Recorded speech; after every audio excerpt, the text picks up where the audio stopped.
जेवढे अवतार धारण झाले त्या जगात, मत्स्य, कूर्म, वराह, वामन, जनार्दन, गोविंद, पुंडरीकाक्ष, माधव, मधुसूदन, पद्मनाभ, सहस्राक्ष, वनमाली, हलायुध, गोवर्धन, ऋषिकेश, वैकुंठ, पुरुषोत्तम, विश्वरूप, वासुदेव, राम, नारायण, हरी, दामोदर, श्रीधर, वेदांग, गरुडध्वज, अनंत, कृष्ण, अशी हजार नावं आहेत देवाची बरं का.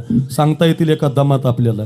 जेवढे भगवंताचे अंशात्मक अवतार आहेत त्या सगळ्या अवताराचं एकच कारण आहे बरं का. यदा यदा हि धर्मस्य ग्लानिर्भवति भारत अभ्युत्थानम धर्मस्य तदात्मानं सृजाम्यहं परित्राणाय साधूनां विनाशाय च दुष्कृतां धर्मसंस्थापनार्थाय संभवामि युगे युगे.